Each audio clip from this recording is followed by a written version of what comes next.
how to create your own mastermind group. Hello, it's John. It's Marketing for Owners at themarketingforowners.com podcast and website. Yes, that one. There is no other, no equal. And nobody else has our special freebie. Go to www.freemarketingcourse.co. That is our new free course. It's proving very exciting, very popular.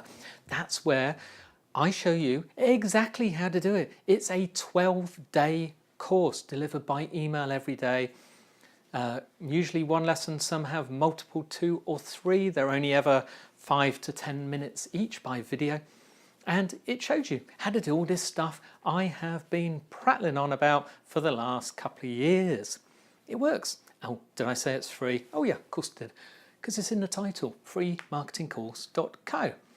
There you go. So, mastermind groups. First of all, what's all that about, John? Why do I need one of those? Let me tell you. You will need mentors, coaches, masterminds. Well, not necessarily plural, you probably don't need coaches, but even someone like Michael Jordon, a basketball player, would have had a coach, and people practice, and everyone has mentors. Successful people, rather, have mentors. In my business, I model my business on various mentors. Some of these mentors are people I use as guides, but they don't even know me. So they are my mentors. I feel like I know them.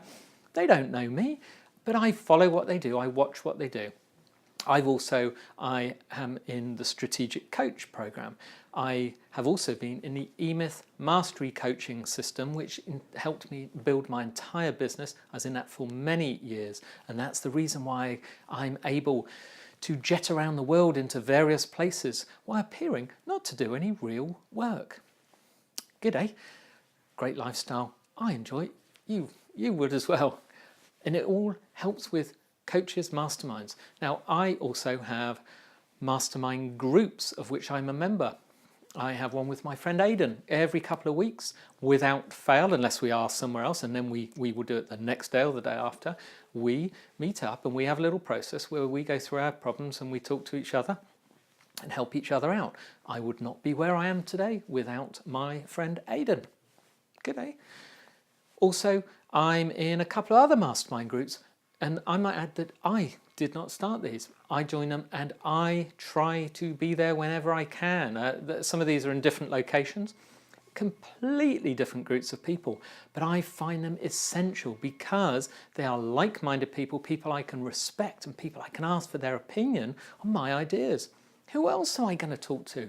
It's a lonely world being an entrepreneur. You've got your mates and they work like masterminds, but if you haven't got your mates, business mates, who are you going to turn to? A friend down a pub? They don't know. They've got a job. They don't know. They're not you. They can't help you. They're going to tell you what you want to hear or just say, don't you worry about that. It'll go fine. It's not going to help you. You want constructive criticism and you want your ideas to be validated and you want a sounding board. So if you aren't in one, why not form your own? Fantastic. Now, one thing is, being the leader of a mastermind obviously is going to give you a little cachet. It's going to a little boost to your ego. But the whole point of a mastermind group is it's not just for you. Everybody has to help each other. So you need to pick the members very carefully. So some rules you need to follow. One, decide when you're going to meet. So for example, if you say one of Jamie Tardy, she's got a good podcast and called Eventual Millionaire. She is famous at setting up masterminds and she's been in one for years, and it meets, is it Monday? Every single Monday without fail, wherever anyone is, because you can meet by Skype. You don't have to meet in person, remember that. So my friend Aidan is across the season. Wherever I am in the world, we still meet and we talk by GoToMeeting in that particular one. Could be by Skype. He just happens to have a GoToMeeting account, so we use it. But you're going to decide on the day, and that day is fixed. It's in stone. It has to be convenient for everyone. And there's got to be rules. If someone doesn't turn up, 2 or 3, they're out. They're not committed. It's a commitment. So you, as the leader, have to be there. So make sure it's going to be convenient to everyone. So agree on that. Be careful when you're trying to agree, because make a couple of suggestions, otherwise no one will ever agree. It'll take forever. The next one is when you are picking the people to be in it, generally you don't want too many, otherwise one session will take too long. So something like 5 or 6 is a good number. But like I said, it can be just 2 of you. Now that's not so easy, because you really need to have a solid understanding of each other's thing. You need to be able to help each other. So if with my friend Aidan, we have a similar-ish type of business, both online, both launching a product, and so we can talk about that. But if Aidan's a software engineer, if it was talking about his software consultancy, I wouldn't have the faintest idea how to help him, because I've never done that and I don't know all the advice. But if for my business, say my fire safety business, now you're going to think, who can help you in your fire safety business? But remember, it's just a business. And this is what I want you to think about yours, whether you're a painter and decorator, a construction worker, whether you're a startup software millionaire. It doesn't matter. You could be a dentist, a doctor, a plastic surgeon, you could be a mechanic. It does not matter. It's a business. It has leadership, management, staff, marketing, project, production, finance. It's a business.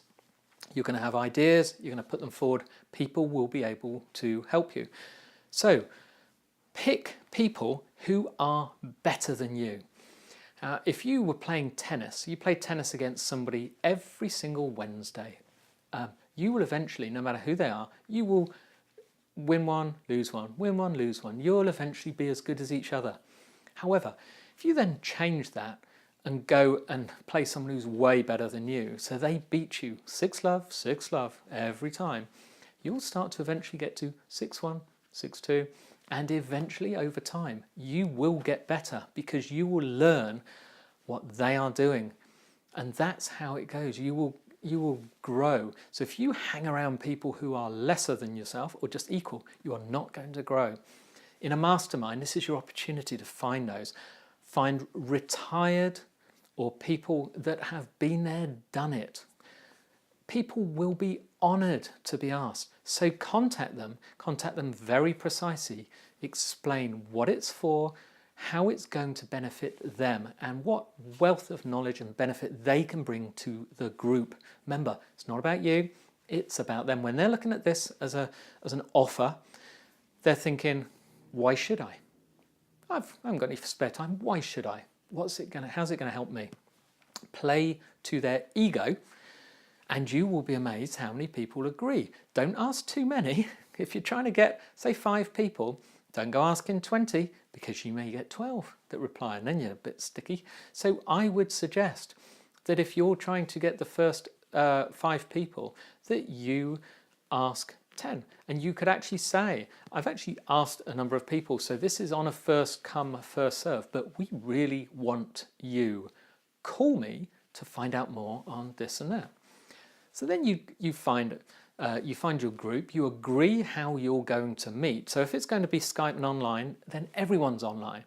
If it's going to be in person, they have to be able to get to the in-person place. So I can't really do many in-person ones, because I'm quite often 5,000 miles away, either in UK or in Vancouver, Canada.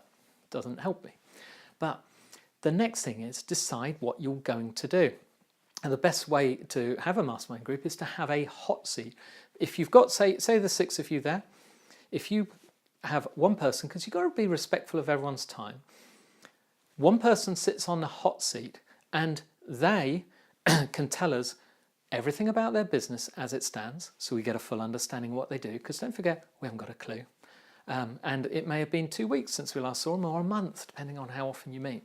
The next thing is, they say what they've been doing lately, what are the goals, and then they can explain what they're planning to do and what they'd like to talk about, their particular problem. And it's no good discussing anything other than a problem you need solving, or something you need some slight advice with that's about to launch.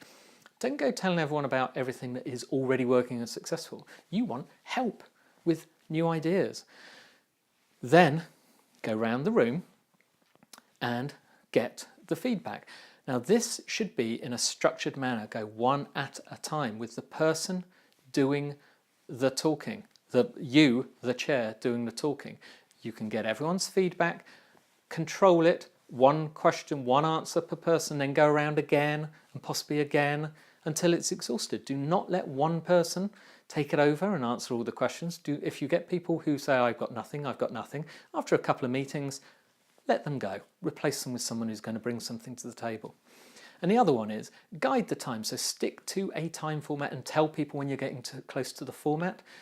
You may wish at the end or at the beginning to let everyone else give a 5-minute resume of who they are, where they're at, and then decide on whose hot seat it is next time. That's what I recommend. Get yourself a mastermind. It will be good. Try it. Oh, by the way, no one gets paid. Just to remind you, no charge. It's free. It's your time. Remember?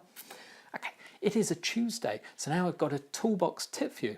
Today is a strange one because you may not have heard this. It's not very well publicised. It's called lukewarmmailer.com, and it is to email lukewarm prospects and how to get them working. Now, if I explain how the guy came up with it, it's probably one of the easiest ways for me to explain what it does. Now, he started using Twitter to identify potential customers and find their email addresses. But it's quite difficult to find email addresses and contacts. He then built a spreadsheet to track the progress, and as he reached out to them one by one, he found this is very successful. Eventually hit a stride with the messaging in his introduction email, and he started to get positive responses. I've seen people on this using this who are getting 20% responses from cold lists. But as with everything, he decided this is a bit clunky. I need a better system. So he built a bit of software using a spreadsheet, and it works. There's a 7-day free trial, so you can try it, so there's no commitment. And the lowest form of payment, I think, is $5 a month, which is hardly anything. It's very, very good. This is how you contact influencers and you build relationships or clients, or you get people to share your stuff and comment on your posts, read your blog, follow your podcast. It's worth a look. lukewarmmailer.com. Enjoy it. I'll see you in a couple of days. Actually, no, I won't. I'll see you tomorrow because we've got a fantastic expert interview. I'm not going to tell you who it is. Wednesday, every Wednesday. Be there. You will enjoy it.